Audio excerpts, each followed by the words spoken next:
It's online. I'll look after the waiting room, so if that pops up, Right. don't worry. Okay. So technically, that's not who you want to see. You want to see ourselves.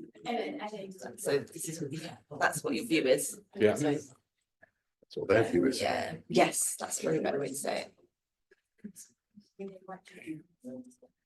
So I'll give you a thumbs up in a second. Yeah, yeah. No, just give them a minute or two, you know, sort of all the lectures should begin 2 minutes late, but no more than 2 minutes late, you know. I think it's because then you get people saying No, absolutely. it's like, give us a second. Do you want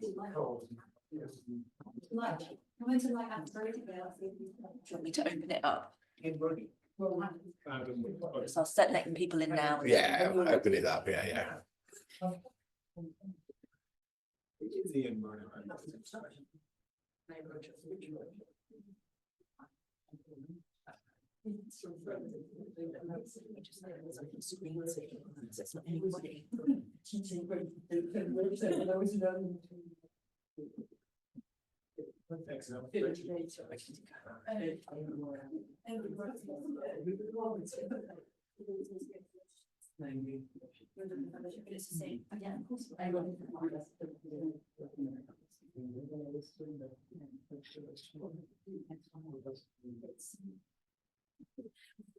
You don't want, it's not painful, you don't want to do it too often.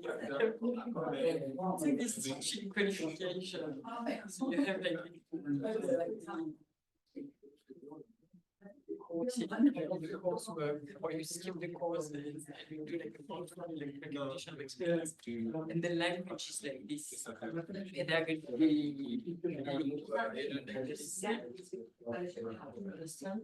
Maybe.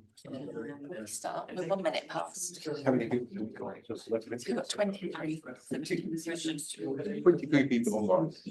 They'll keep coming. They always do. They'll keep coming in.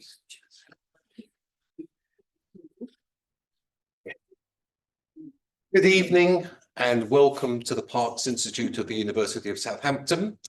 My name is Jeremy Smulg and I was fortunate enough to earn a PhD here, studying the reaction of the English Jewish community to the French Revolution. And tonight we are really honoured to have lecturing to us Professor Shmuel Feiner, the Emeritus Professor of History from Bar-Ilan University, who is an absolute whiz kid, the leading historian of the Jewish Enlightenment, the Jewish Haskalah, and of the impact of the wider European Enlightenment and European secularization on Jewish history.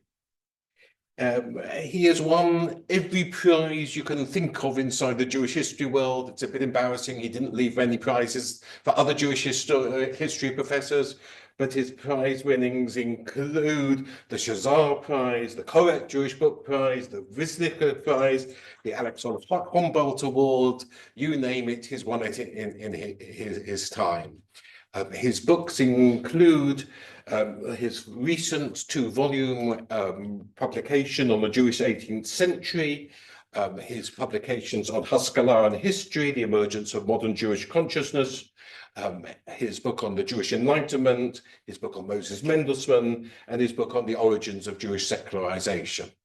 So we are fortunate enough indeed to have Professor Feiner lecturing to us, and I'm sure we will all enjoy his words. Professor Feiner. Thank you.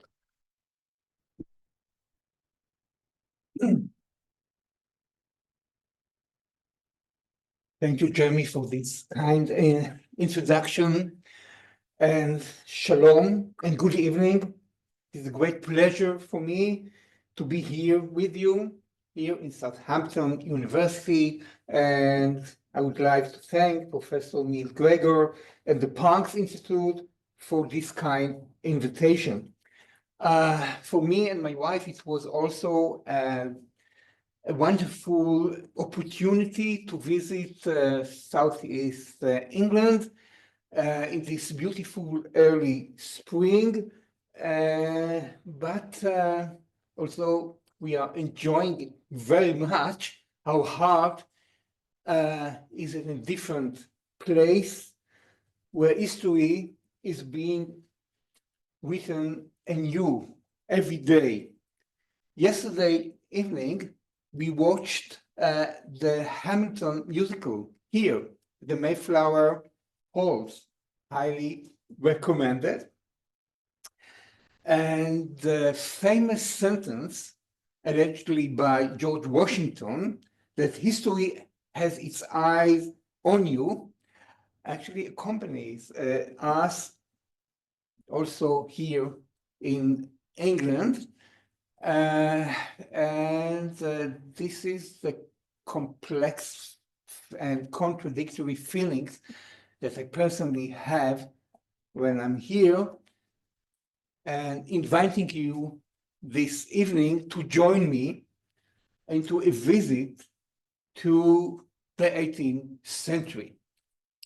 So let me start with a visit to the streets of London in 1782. The young German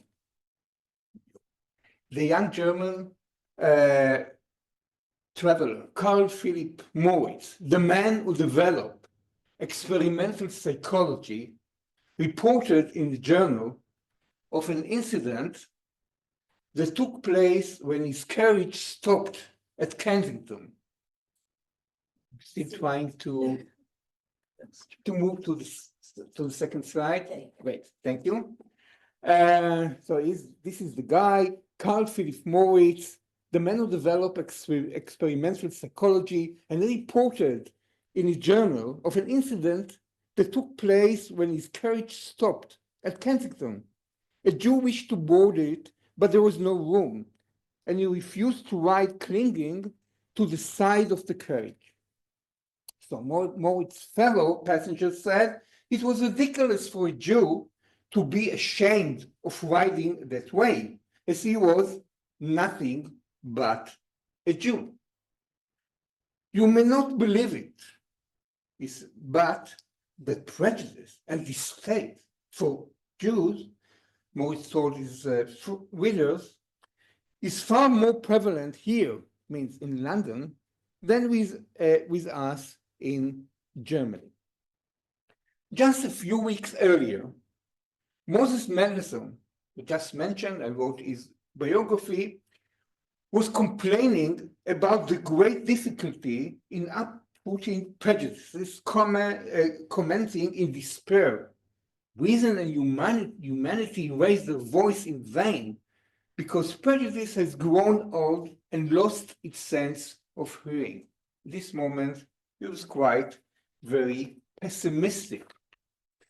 This is one of the many windows I wish to open in order to look into the Jewish 18th century. It was the first modern century in Jewish history. The deep changes that took place in its course shaped the following generations, and many of its voices still reverberate today. The twisting and fascinating biography of the 18th century from the viewpoint of the Jews of Europe emerges from paying sensitive attention to individual life stories, to bright and dark experiences, to voices of protest, to the history of emotions, and to aspirations for reform and personal general happiness. And this is the main idea behind my two volumes that I would like to present today, The Jewish 18th Century, a European Biography. I also have here the hard copy, if you like to see it during my lecture. Robert Danton told us the following. I'm sure you all know about him, one of the most prominent historians who inspired my work too. And he told us that people often ask me, as a specialist in the field, would I like to have lived in the 18th century? First, I say, I would insist on being born well above the peasantry. And second, no toothache, please. I totally agree. But I would like to add a few other conditions.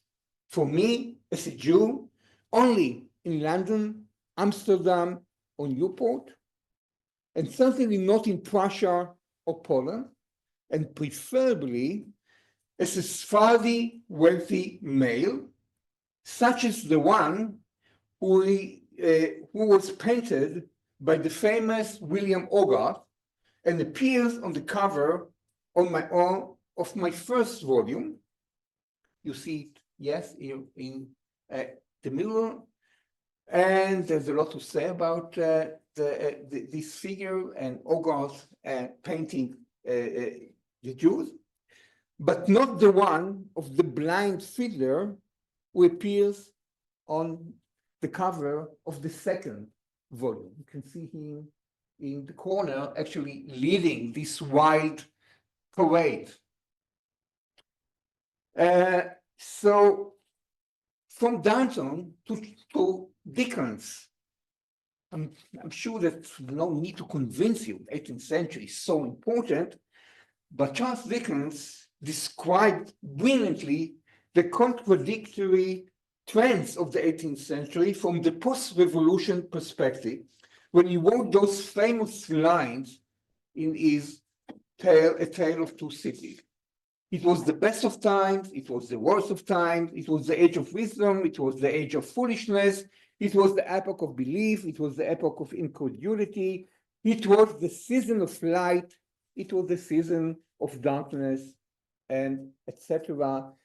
Famous and important, actually, description of the contradictory 18th century as we historians know it.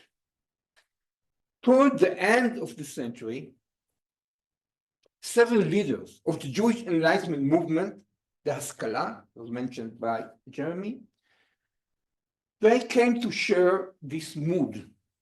They proclaimed the advent of the modern age not only as an historical period distinctly better, but also and primarily as a welcome change in the path of humanity. They hoped that departure from the ways of thinking and policy that had been existing until their time offered a chance for a dramatic improvement in the life of the Jews, as expressed, for example, with great excitement and anticipation in an issue of the groundbreaking periodical Ameasef, published in Königsberg in 1786. Today, they said, every day, men of fresh spirit and generous heart rise up to shatter the shackles of bitter exile for the benefits of the Jews and to do good for them. It's a very important declaration, actually, saying that from this time, from the 1780s, we cannot consider ourselves as living in exile anymore, because history is changing and something new and different is coming even before the end of days or the days of the Messiah.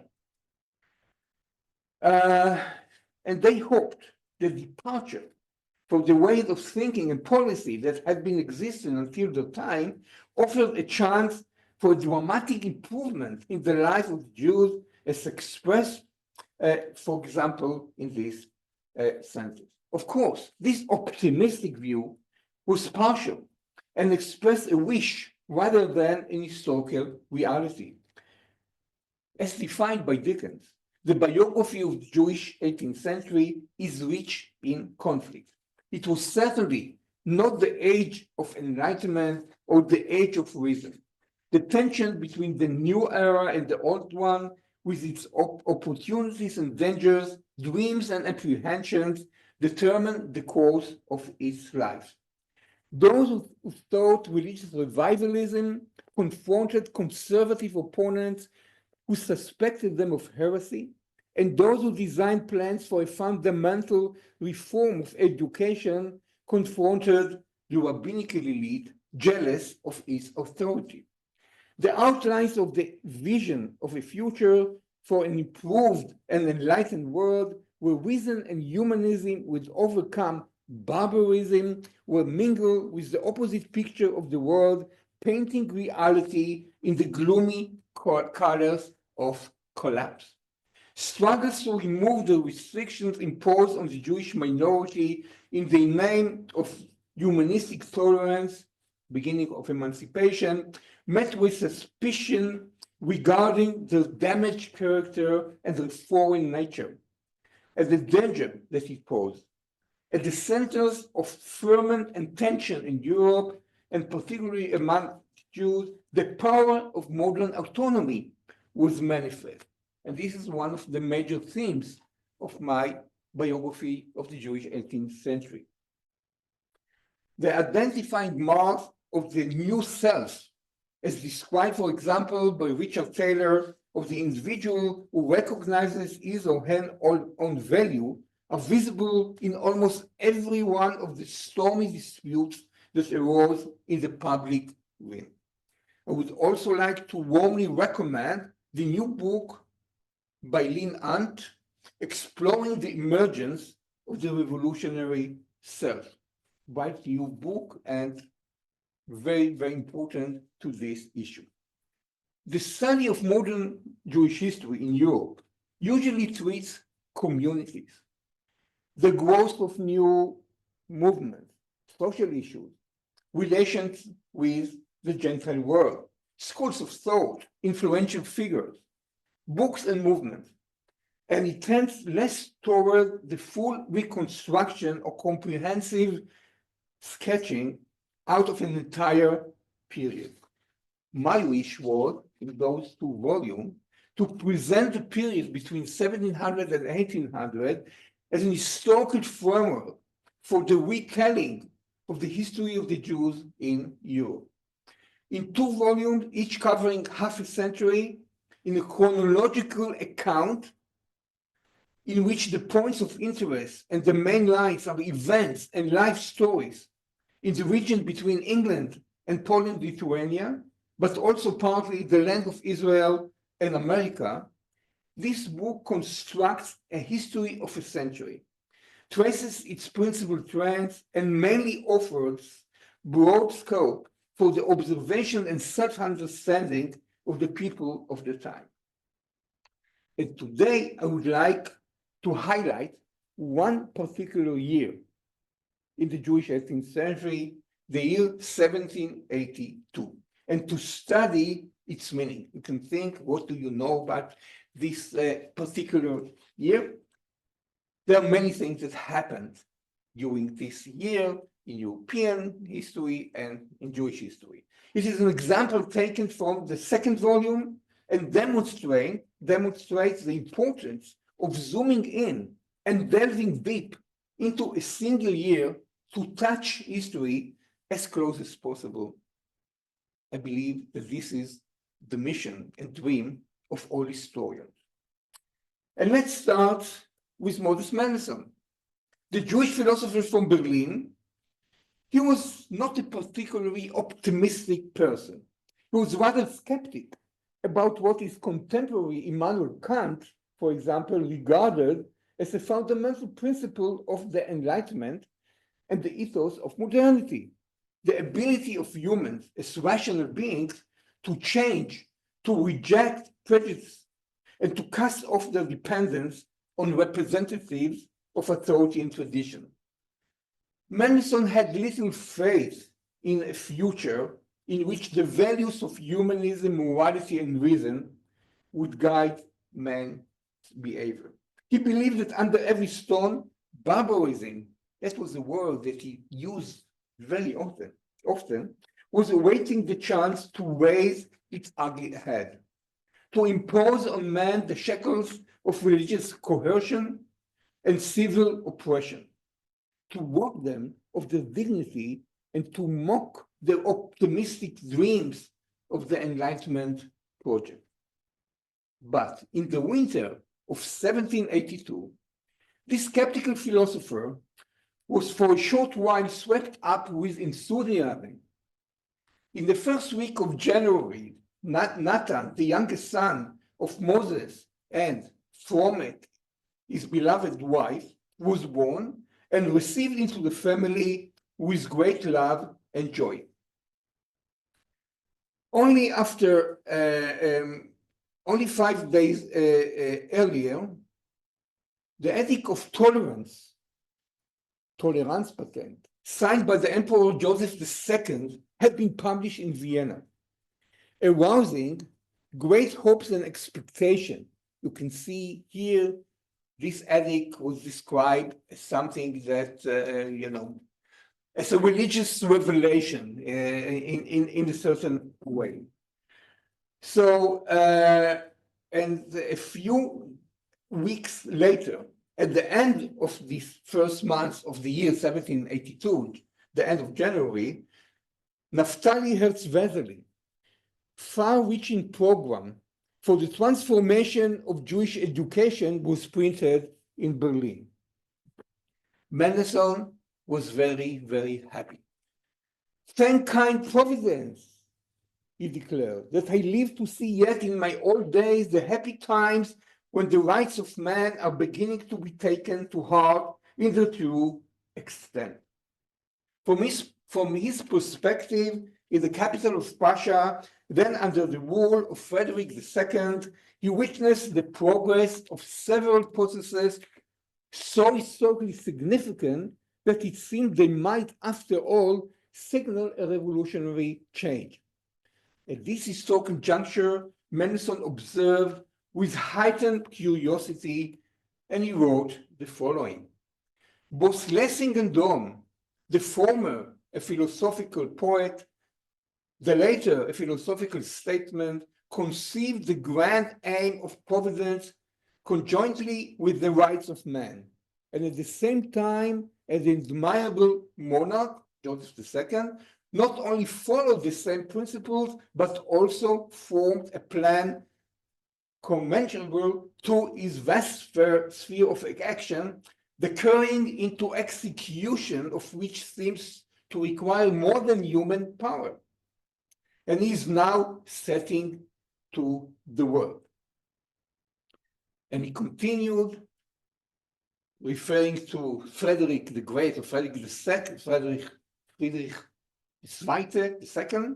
I live in a country in which one of the wisest sovereigns that ever ruled over man made the art and sciences flourish, and rational liberty of thinking becomes so universal that the effects thereof extend to the humblest inhabit of Israel. Actually, he thought differently about this king, but this is another question.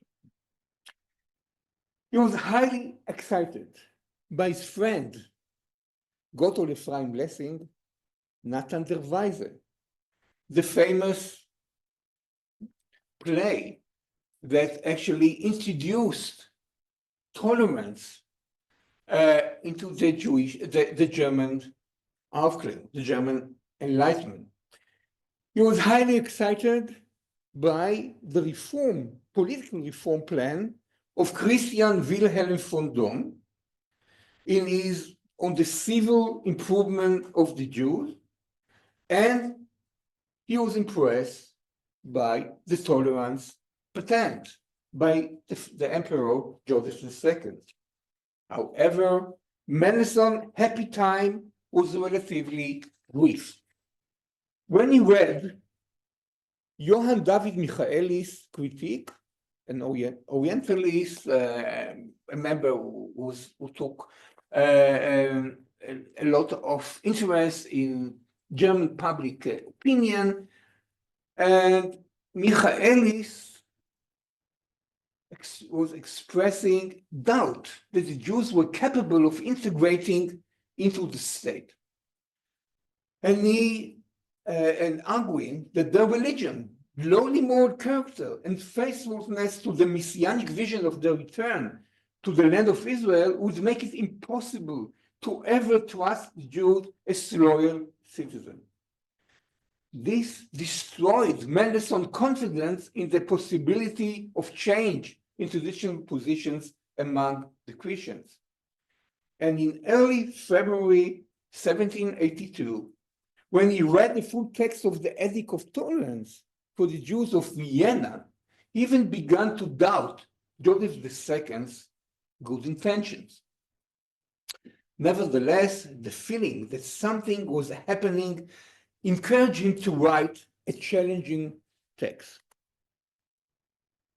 which was known as the preface foreword to the German translation of Indicia Judaeorum, the 17th century apologetic work on Judaism written by the Amsterdam rabbi Manasseh ben Israel. It would be no exaggeration to say that this text, the preface, was a radical text in which, for the first time, Moses Mendelssohn set forth a vision for a new structure for Jewish life in the modern era, and called upon the rabbinical leadership to give up its supervisory authority, which was a kind of a declaration of revolution. It was Dom's revolutionary work that roused Mendelssohn to write the preface. Dom demanded that the state fundamentally change its attitude to the Jewish minority and take responsibility for their transformation. Now, Mendelssohn proclaimed with unconcealed emotion the problem of the anomalous existence of the Jews is becoming a test case for the viability of the ideas of the 18th century Enlightenment. The Enlightenment's campaign for religious tolerance is now also touching upon the future of the Jews. The discourse of religious polemics has been replaced by a discourse of human rights.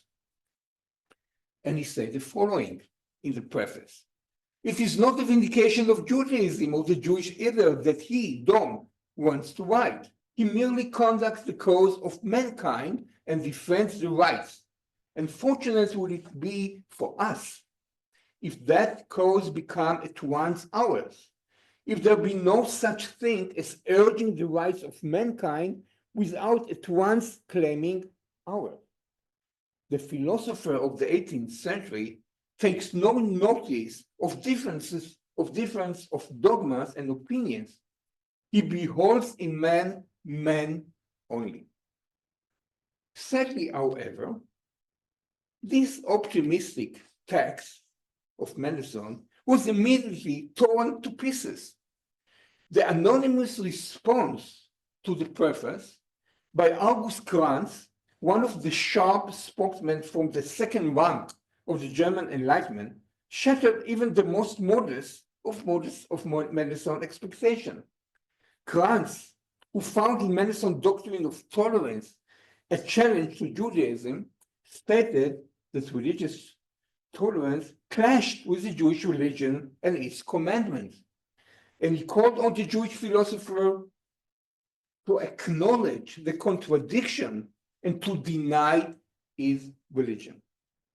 On June 1782, the anonymous pamphlet, The Search for Light and Right, Das Forschen nach Licht und Recht, came out, and Mendelssohn learned that his advocacy of religious tolerance was wrongly understood as a step towards conversion to Christianity, and that actually broke his heart.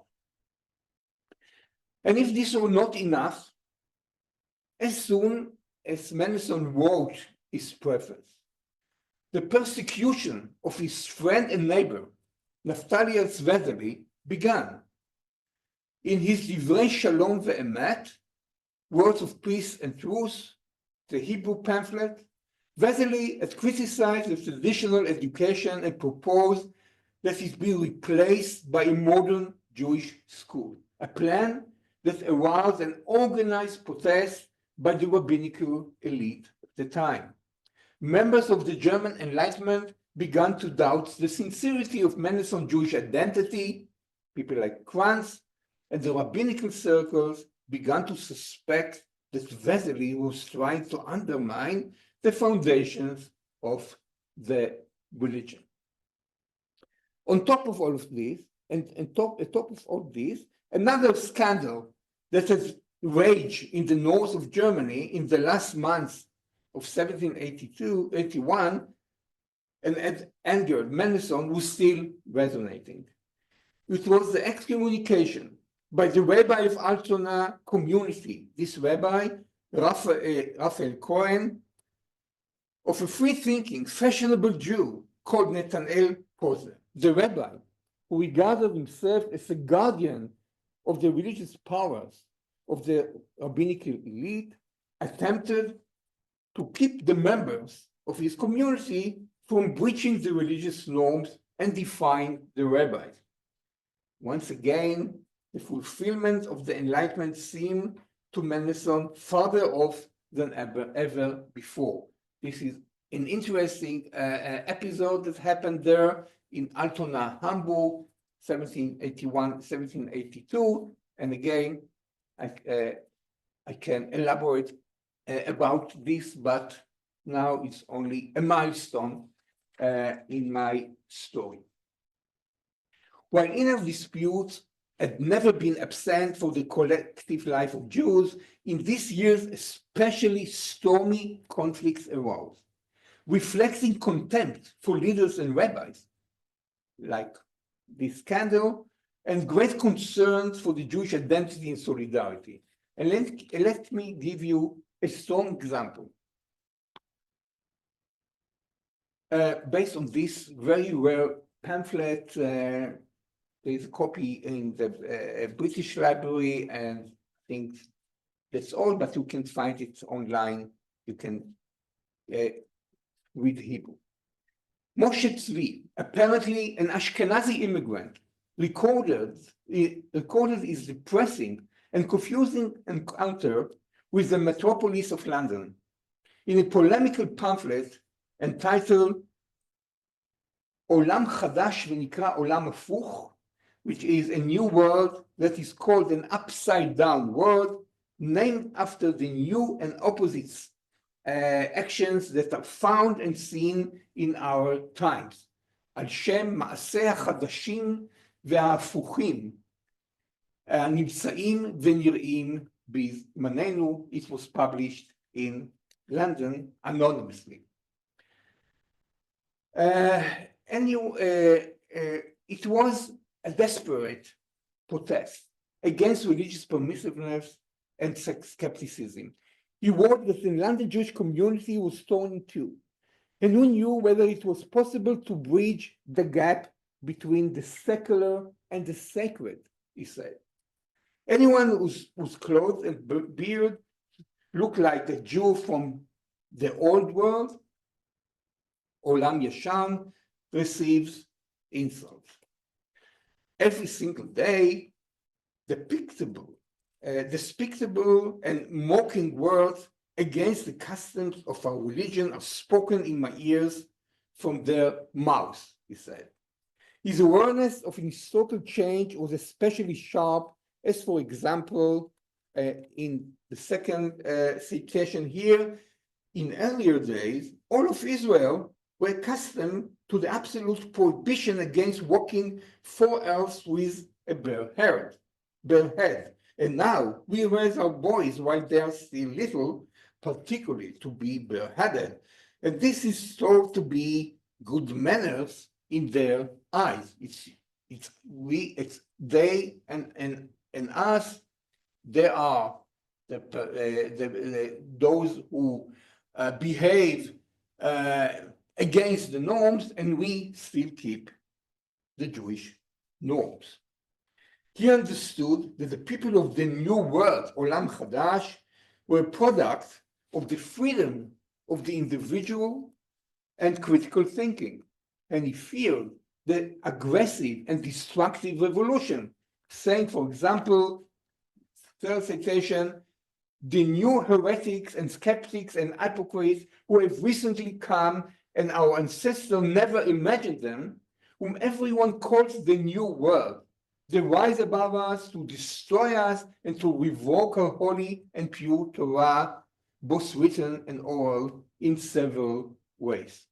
He wrote his pamphlet in pain and with a feeling of defeat, saying, the last citation here, anyone whose heart was even touched by fear of God, in seeing all the aforementioned things, it is worthy and obligatory for him to mourn and lament the crisis and the great, enormous destruction that has ruined Israel.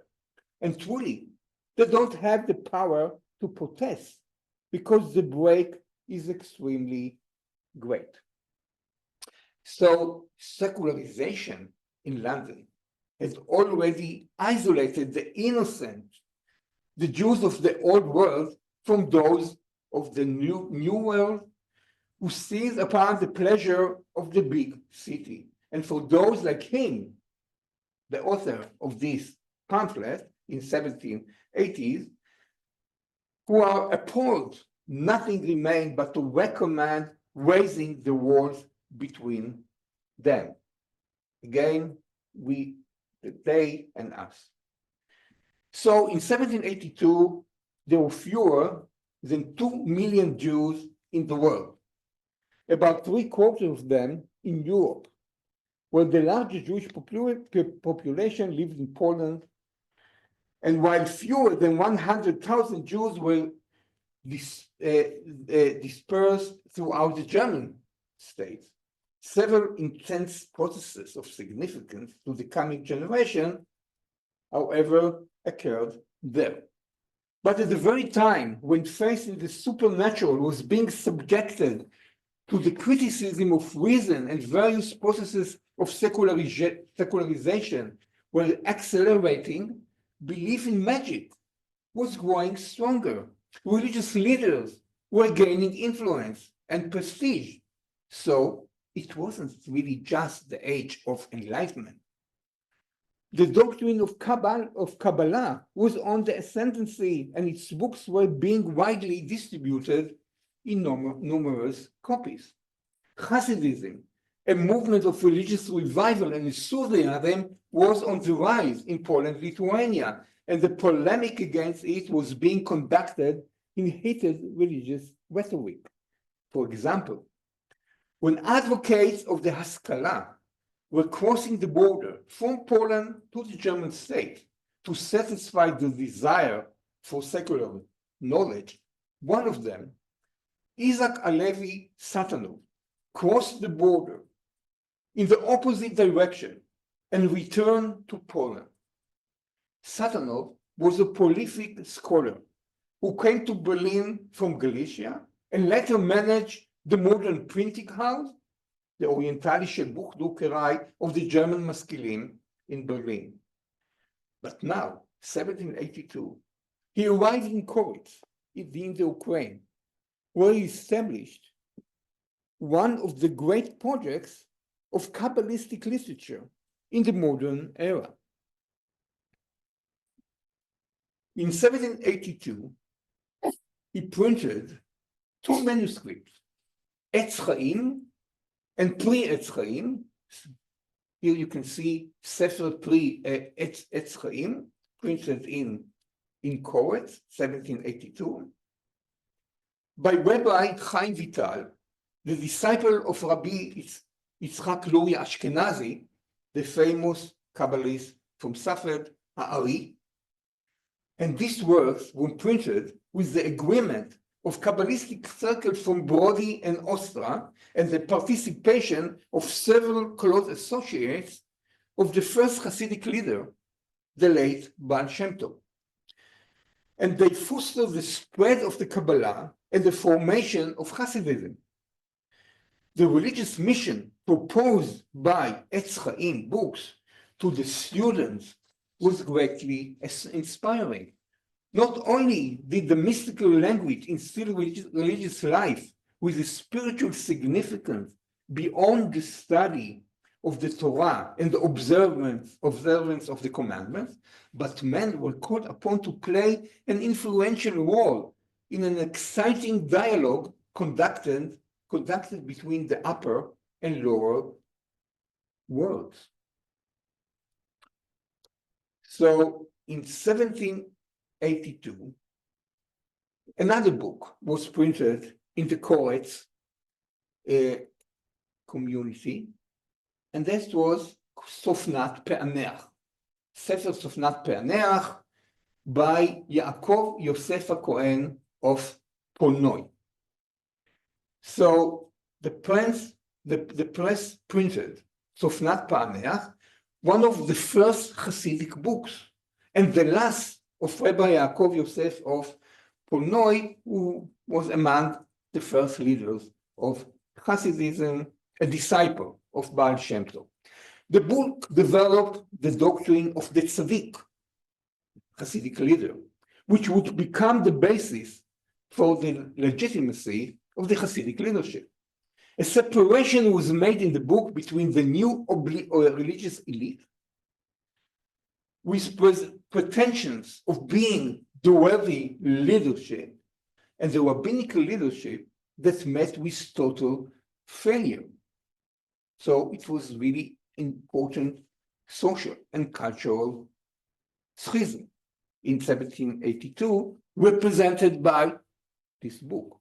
For example, when Rabbi Yaakov Yosef of Polnoi, the author of Sofnat Pe'aneach, wanted to show how corrupt the rabbinic elite was and how its members were pursuing wealth and departing from the true worship of God, he actually compared them to prostitutes. כי היא כמו הזונה, he said, שבשעת זיווגה עם בעלה, מחשבתה תמיד על עסקי השטות של הנואפים. Not so easy to translate this into English, but it's something like that.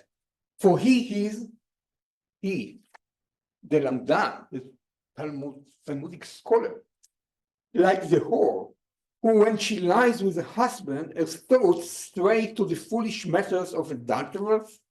Thus the students, while they study, commit adultery with the wealthy in their thoughts, and the wealthy commit adultery in every one of their negotiations, thinking those thoughts when they study Torah and pray. Very strange metaphor. It is no wonder that this humiliating criticism infuriated the opponents of the Hasidim, usually we call them mitnagdim, the opponent, and the publication revived the fighting spirit, which had died down somewhat in the previous decade. It all started exactly 10 years earlier in 1772, the clash between mitnagdim and Hasidim. In Berlin, however, relatively little was known about what was happening among the Jews in the communities of the Ukraine and Lithuania. In fact, among the Berlin Maskilim, there was a growing tendency to cut themselves off from them. It was the philosopher Solomon Maimon who significantly contributed to the raising of a wall between the Jews of enlightened Germany and those of backward Poland. He himself underwent several cultural conversions in his lifetime. The first was very brief, when he became excited by what he first heard about Hasidism. The second was much longer and brought him to the philosophy of the Enlightenment. After he immigrated to Germany, he became one of the harshest critics of Polish Jewry. In 1782, Maimon was in Berlin, and there, as he noted in his revealing autobiography, he experienced a spiritual change. At the very same time when Satanov was leaving Berlin for the Ukraine to print the books in Kabbalah, Maimon arrived in Berlin, where he read the works of Leibniz, Locke, Spinoza, and others, and he developed into a free thinker or heretic, who did not hesitate to write and express his skeptical ideas. Maimon met Moses Mendelssohn, and the relationship was one of mutual respect. Mendelssohn encouraged him and was very surprised that a Polish Jew who had only a glimpse of Wolff's metaphysics understood it in such depth that it enabled him to question his conclusion. he also actually disputed some of Immanuel Kant's ideas.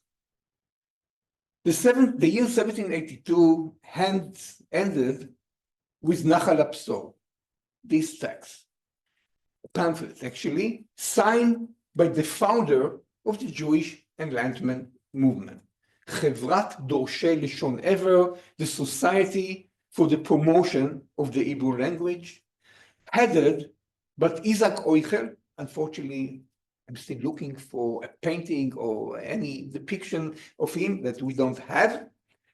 Isaac Euchel, a young maskil from Copenhagen, was then a student of Immanuel Kant in Königsberg, and as I argue, he was the real founding father of the Jewish Enlightenment movement. It was the Declaration of Independence of the movement, which was first founded as a local circle, like a Lesegesellschaft in Königsberg, Prussia, in December 1782. After 2 generations of early maskilim, the Haskalah grew to maturity, and that slim pamphlet declared the establishment of the modern Jewish Republic of Letters. In an effort to separate the existing religious models from the new model of the periodical Amoyasef, the line was drawn between the religious literature for which the rabbinical elite was responsible and the modern non-religious literature that the maskilic elite was promoting. The most important project of this society for the promotion of Hebrew language was the publication of HaMe'asef, the first Hebrew periodical, and Isaac Euchel was the editor. The new periodical intended to create a modern network of communication, linking the maskilim and enhancing their ability to gain influence. This was a mobilizing document that proclaimed the opening of the movement's ranks to anyone interested in joining and contributing to the cultural renaissance. So I can finish with this, right? Happy ending, establishing of the modern Republic of Letters, but this was not the only perspective on the meaning of this year. And please allow me to complicate the historical picture as honest historians should do. In 1782, Rabbi Yehuda Leib Margaliot, the rabbi of the Buzanov community, Galicia, followed all these events and texts and made different conclusions. He knew everything that I presented to you this evening. He knew about Moses Mendelssohn, he knew about the Me'asef, about the beginning of the Haskalah as a movement. He knew about Hasidism, he knew about Kabbalah, and also about the development in the European culture. But his conclusions were really different. When in Königsberg, Euchel outlined the program of the Haskalah movement, Margaliot published in Poland his book of science, or Olam. This is a later edition, but the first edition is from 1782. He was only a few years older than Euchel, and already tended to regard the Haskalah favorably. But this book could hardly be part of the Haskalah project, although it dealt with science. Sefer Or Olam al Chochmat HaTeva, wisdom of nature. Margaliot was attracted to the sciences, and like early maskilim at the start of the century, was aware that the wisdom of science has been neglected in Jewish culture and wanted to remedy that shortcoming. But his book conveys a double message. His nearly erotic and seductive passion for science is restrained due to his deep fear and anxiety that modernity may have destructive consequences. So Margaliot is not so well-known figure in 1782, but his perspective is very important in order to balance the picture a little bit. Because for him, too, 1782 was a transformative year, but its significance was different. He decided to stop at the gate of the Haskalah, to withdraw from the early Haskalah as well, and to become a resolute opponent to Moses Mendelssohn, whom he knew and admired. Mendelssohn's preface, he read, he knew everything about it, set off an alarm for him. While Mendelssohn advocated a Judaism that rejected religious coercion, Margaliot believed that coercion was one of the fundamentals of the Jewish religion. While Mendelssohn opposed Dom's proposal that the Jewish community ought to continue maintaining the right to punish those who strayed from religious norms using the cherem, the excommunication, Margaliot supported Dom's position. And when Mendelssohn proposed that the distinction should be made between universal religious beliefs and those beliefs specific to Judaism, that's part of the book that Mendelssohn is going to write next year, 1783, his famous important book, Jerusalem. Margaliot argued that such a division has no basis in Jewish religion and only encourages heresy and religious permissiveness. While Nachal Absor voiced an optimistic expectation that the gates of knowledge and improvement would be opened, Margaliot sensed an oncoming crisis and foresaw an utterly bleak future for the Talmud learning. Where are my brothers? He actually asked or even cried out. In the past I knew them, and they were the choicest young men, but the study of philosophy has turned them into haters of the Torah and its scholars. My heart mourns for those who lost their way, and today there is no one who can rescue them from their abandonment. This was one of the strong and early Orthodox voices that we hear coming from the year 1782.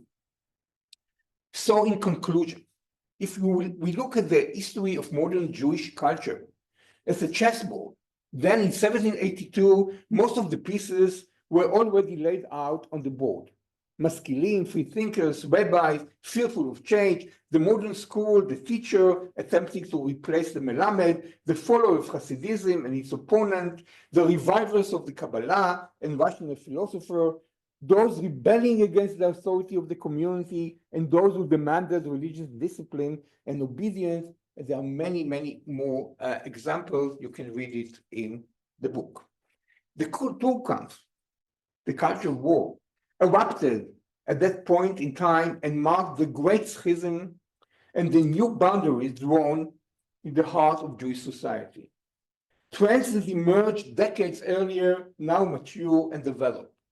In 1782, the various labels, the boundaries between the different groups, and the topics that ignited controversy and struggles were already fixed with greater clarity.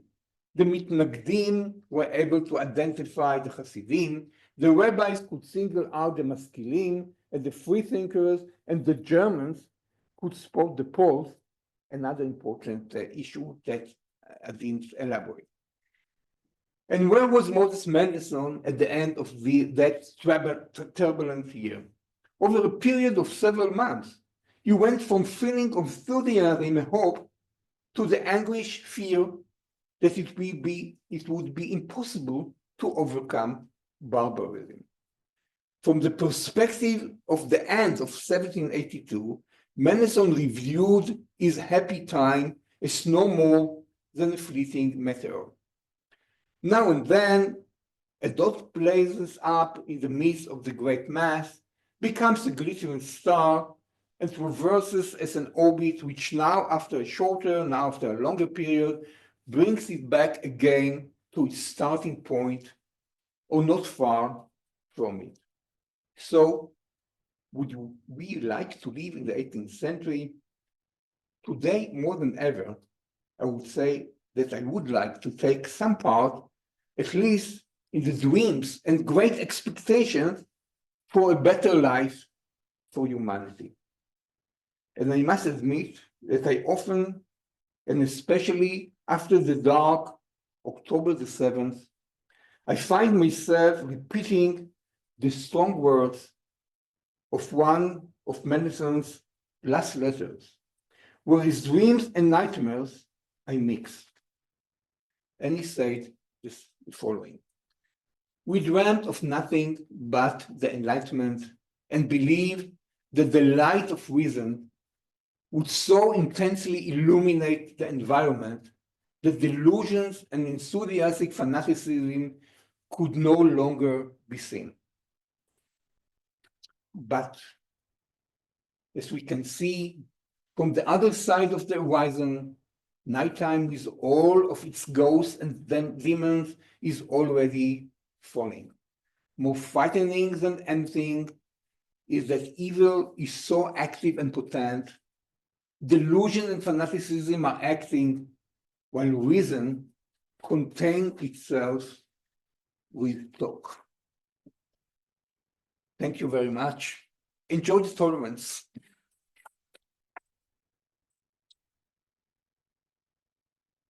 Thank you, Professor Byler, for that fascinating lecture.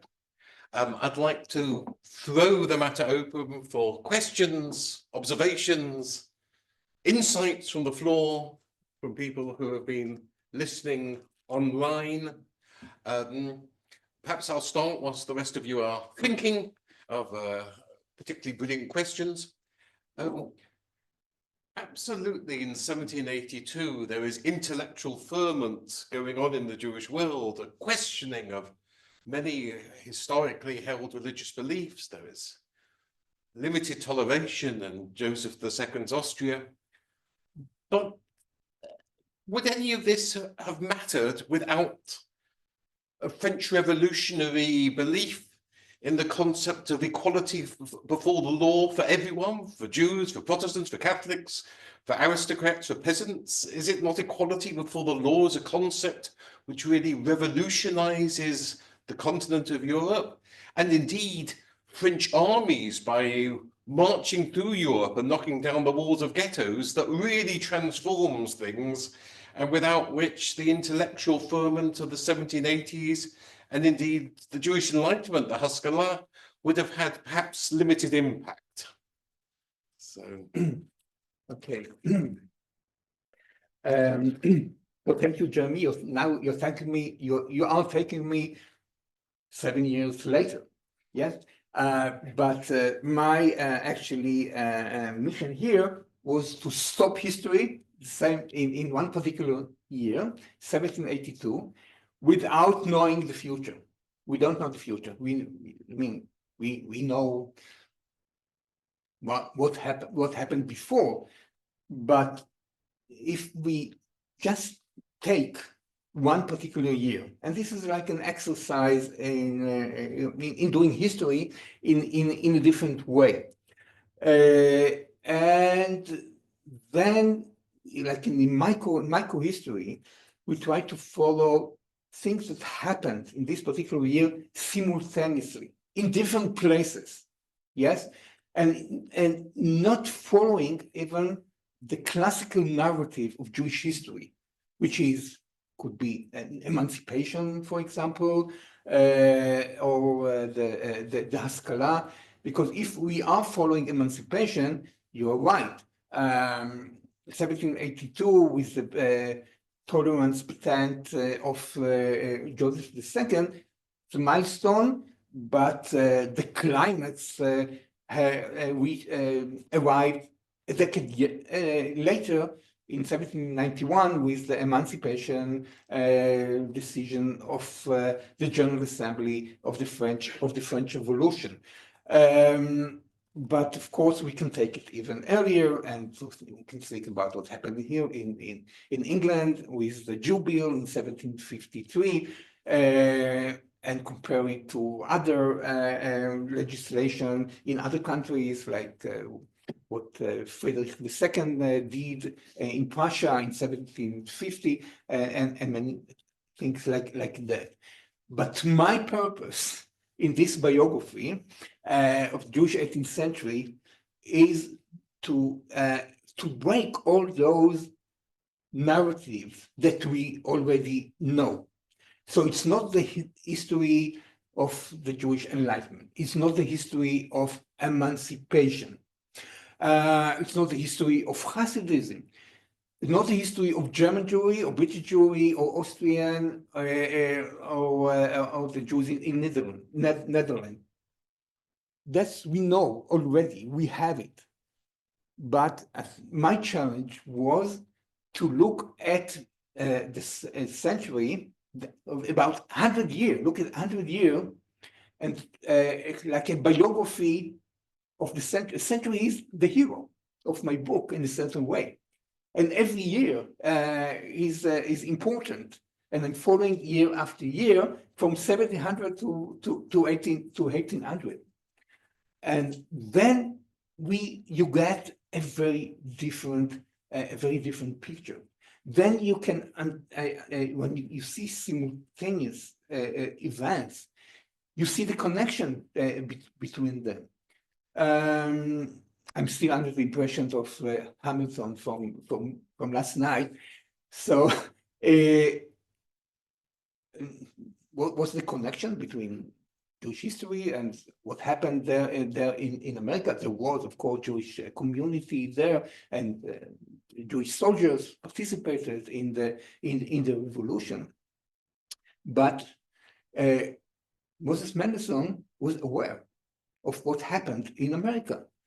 And in a footnote in his Jerusalem, in his book on, actually is a political essay on the separation between church and state, he said, I heard the news from America that they are considering to introduce an official religion.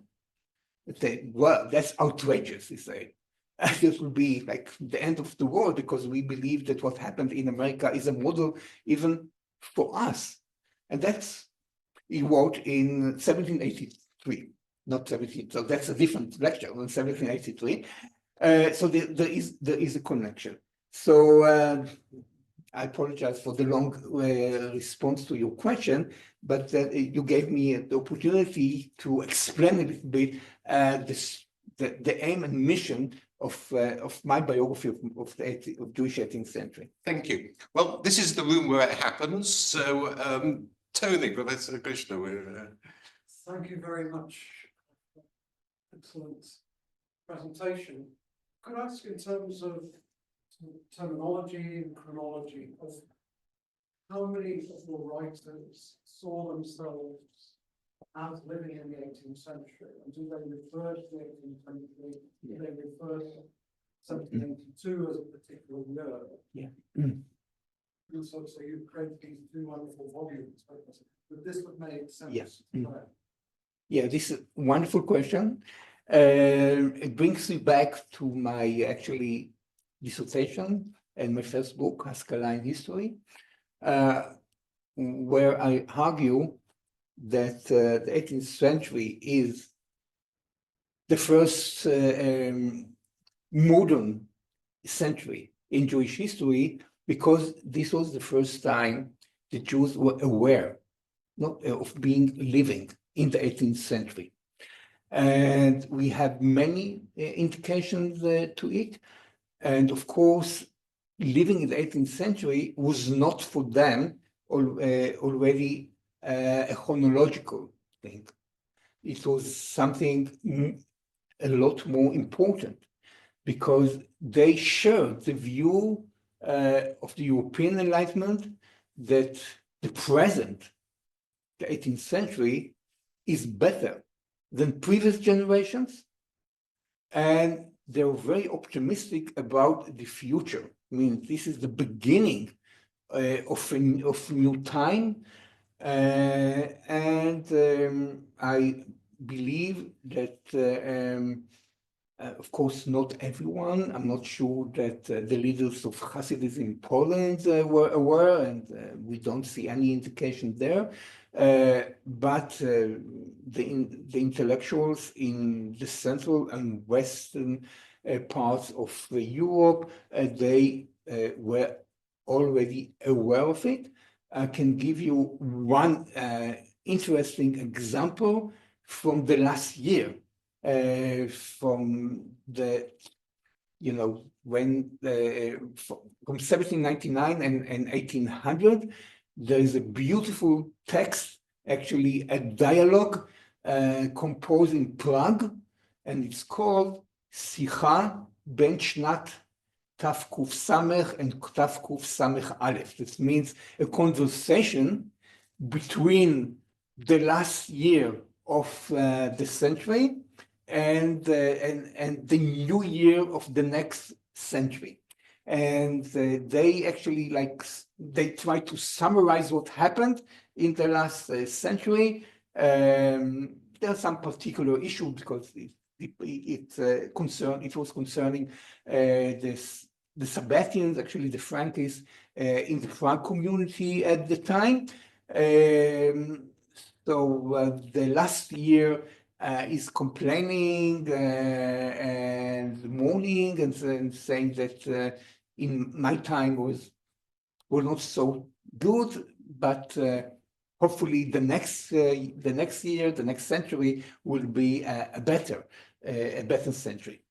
And I can also tell you that I'm continuing with the project now and going into the beginning of the 19th century and trying to follow the time of Napoleon Wars and other things that happened in the first quarter of the 19th century. It was so heavy with events in general, European, American, and Jewish history. Can I ask a question that's prompted by the cover of, I think it was the first volume, where you have that sort of scene of Yes. domestic affluence and somebody who's taken advantage of all the opportunities for improvement and betterment and nice warm words. But in the image, you've got the figure of the colonial subject, the servant boy, which obviously raises its own questions about the reach of your sort of that vision of a better life for humanity and how far it extends and what the price of that is and at whose cost and so on. So I just want to ask, is there a kind of a particular conversation about empire that's taking place amongst your Jewish discussants in this period that's distinct from a wider critique that might be starting to form, or is there nothing distinctive there? Well, first of all, I like Hogarth very much, so I wanted him to be on the cover of my book, and I think this is one of the visual sources that we have telling us about the image of the Jews in mid-century England. This is from the 40s, if I'm not mistaken, the 1740s, and in the book itself, you can read testimonies about the Sephardi Jewish elite in London, the rich people who actually behave according to the fashion of the time. Fashion is important to my book, by the way. So you can see that this Jew, of course, it was depicted in critical way by Hogarth. It's part of a series called the Progress. What was the name? Harlot's Progress. What? The Harlot's Progress. Yes. So it's not a nice image of a Jew as relationship with a non-Jewish prostitute. She was a kept woman for him, but we have other written sources that actually make this painting more historically reliable. So I found it again interesting to show this figure as a document of Jewish acculturation, of secularization in the first half of the 18th century. Thank you. I think it's that other people have questions they want to raise. Well, in that case, it just falls to me to thank Professor Feiner for a fabulous evening, a really interesting lecture, and we're incredibly grateful, and we really appreciate his presence here this evening. So let us all thank Professor Feiner. Thank you very much. It was a pleasure to be here with you and to present my book and my biography.